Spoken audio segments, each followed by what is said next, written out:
हरे कृष्णा, राधे राधे। हम सभी साधक श्री चैतन्य महाप्रभु की चरितावली श्रवण कर रहे हैं। प्रसंग है सार्वभौम और गोपीनाथाचार्य। गुरु ही ब्रह्मा है, गुरु ही विष्णु है, गुरु ही महेश्वर है और गुरु ही साक्षात परब्रह्मा है। ऐसे गुरुदेव को बार बार प्रणाम है। इस संसार सागर में डूबते हुए निराश्रित जीवों के गुरुदेव ही एकमात्र आश्रय हैं। गुरुदेव ही बहते हुए, डूबते हुए, बिलखते हुए, अकुलाते हुए, बिलबिलाते हुए, अचेतन हुए जीवों को भववारिधि से बाँह पकड़कर बाहर निकाल सकने में समर्थ हो सकते हैं। त्रैलोक के पावन गुरुदेव की कृपा के बिना जीव इस अपार दुर्गम पयोधि के पार जा ही नहीं सकता। वे अखिल विश्व ब्रह्मांड के विधाता विश्वम्भर ही भांति भांति के रूप धारण करके गुरु रूप से जीवों को प्राप्त होते हैं और उन्हीं के पाद पद्यों का आश्रय ग्रहण करके मुमुक्षु जीव बात की बात में इस अपार उदधि को तर जाते हैं। किसी मनुष्य की सामर्थ्य ही क्या है जो एक भी जीव का वह निस्तार कर सके। जीवों का कल्याण तो वे ही परम गुरु श्री हरि ही कर सकते हैं। इसलिए मनुष्य गुरु हो ही नहीं सकता। जगत गुरु तो वे ही श्रीमन नारायण हैं। वे ही जिस जीव को संसार बंधन से छुड़ाना चाहते हैं उसे गुरु रूप से प्राप्त होते हैं। अन्य साधारण बद्ध जीवों की दृष्टि में तो वह रूप साधारण जीवों की ही भांति प्रतीत होता है, किंतु जो अनुग्रह सृष्टि के जीव हैं, जिन्हें वे श्री हरि स्वयं ही कृपापूर्वक वर्ण करना चाहते हैं, उन्हें उस रूप में साक्षात श्री सनातन पूर्ण ब्रह्मा के दर्शन होते हैं। इसलिए गुरु, भक्त और भगवान ये मूल में एक ही पदार्थ के लोक भावना के अनुसार तीन नाम रख दिए गए हैं। वास्तव में इन तीनों में कोई अंतर नहीं। इस भाव को अनुग्रह सृष्टि के ही जीव समझ सकते हैं। अन्य जीवों के वश की यह बात नहीं है। गोपीनाथाचार्य हृदय प्रधान पुरुष थे। उनके ऊपर भगवान की यथेच्छ कृपा थी। उनका हृदय अत्यंत कोमल था। भावुकता की मात्रा उनमें कुछ अधिक थी। महाप्रभु के पाद पद्यों में उनकी अहेतु की प्रीति थी। वे महाप्रभु के श्री विग्रह में अपने श्रीमन नारायण के दर्शन करते थे। उनके लिए प्रभु का 5 भौतिक नश्वर शरीर नहीं के बराबर था। वे उसमें सनातन सत्य सगुण परब्रह्मा का अविनाशी आलोक देखते थे और उसी भाव से उनकी पूजा अर्चा करते थे। वे अनुग्रह सृष्टि के जीव थे, भगवान के अपने जन थे, उनके नित्य पार्षद थे। एक दिन गोपीनाथाचार्य प्रभु को जगन्नाथ जी के शयनोत्थान के दर्शन कराकर लौटते समय वे मुकुंद दत्त के साथ सार्वभौम महाशय के घर चले गए।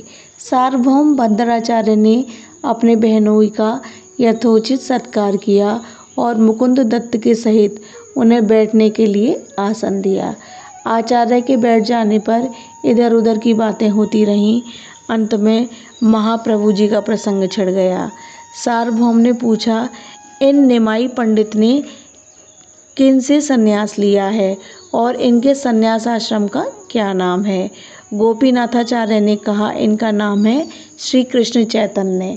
कटवा के समीप जो केशव भारती महाराज रहते हैं, वे ही महावाक सन्यासी प्रवर न्यासी चूड़ामणि महाप्रभु इनके संन्यास आश्रम के गुरु हैं। सार्वभौम समझ गए कि केशव भारती कोई विद्वान और नामी सन्यासी तो है नहीं, ऐसे ही साधारण सन्यासी होंगे। फिर दंडी सन्यासियों में भारतीयों को कुछ हे समझते हैं। आश्रम, तीर्थ और सरस्वती, इन 3 दंडी सन्यासियों में भारतीयों की गणना नहीं है। उनके लिए दंड धारण करने का विधान तो है, किंतु उनका दंड आदर समझा जाता है।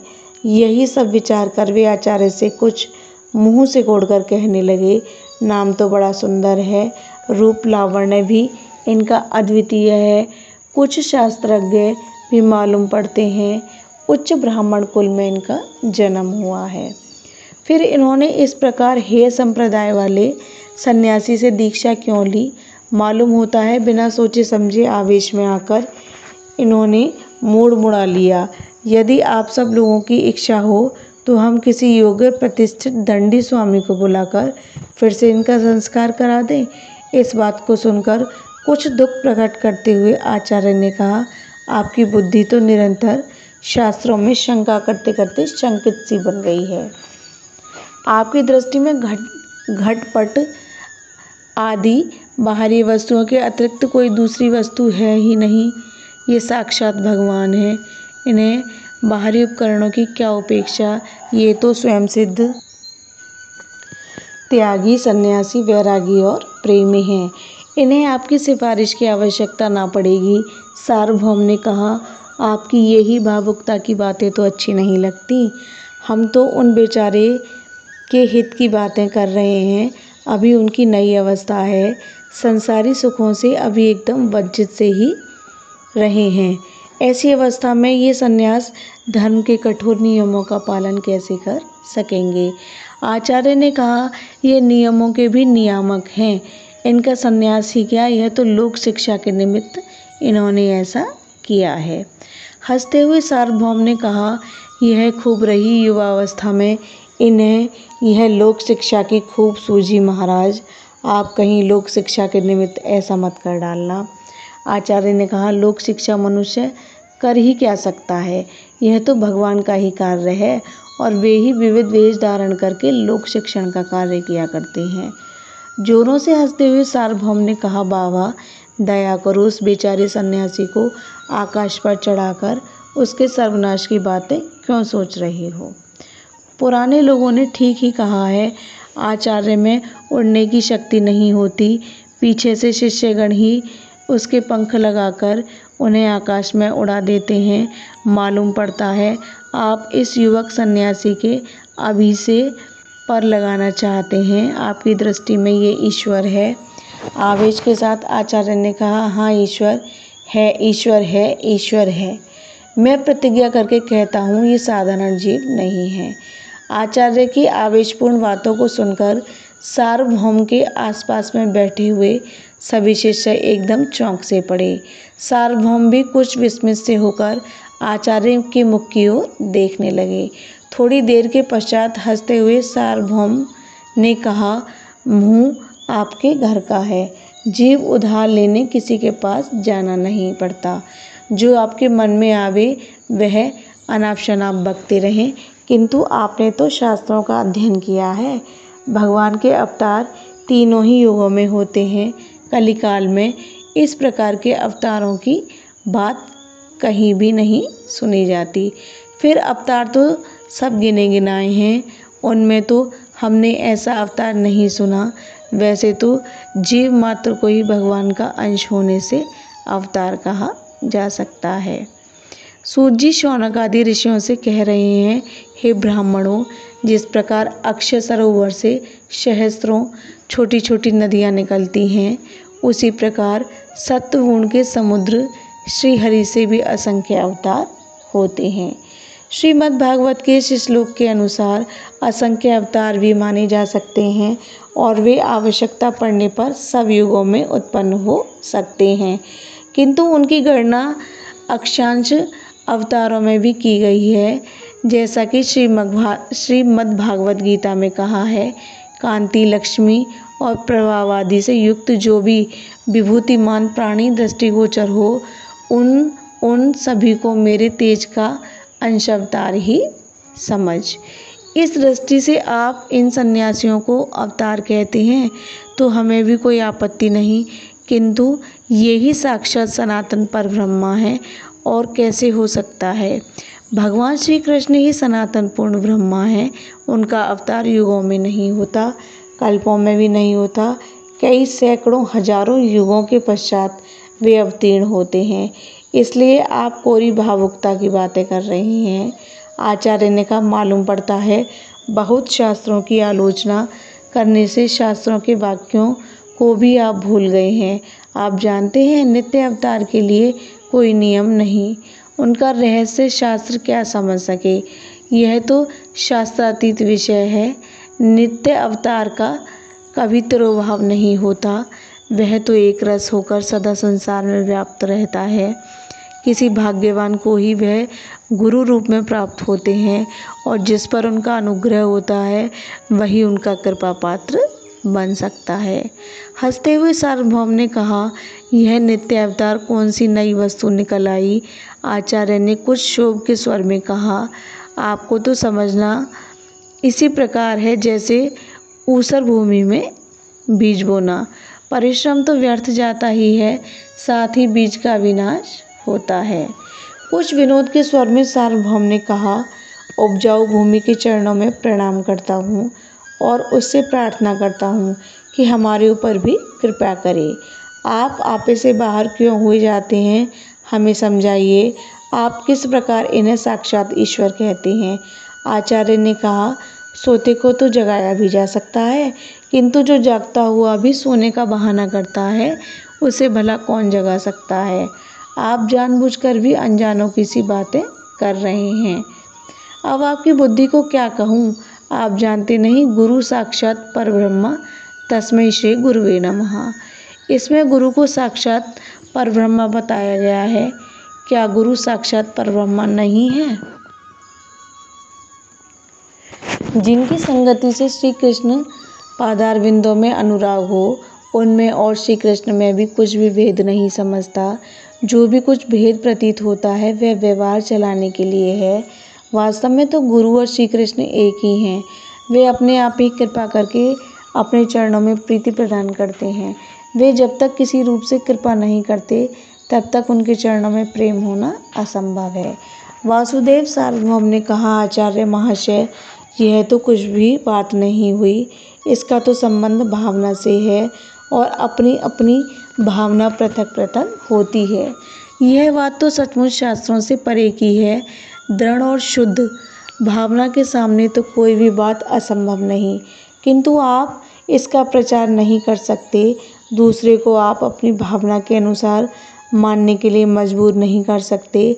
आपकी उन सन्यासी युवक में गुरु भावना या परब्रह्मा की भावना है तो ठीक है, किंतु हम भी आपकी बातों से सहमत हों, इस बात का आग्रह करना आपकी अनधिकार चेष्टा है।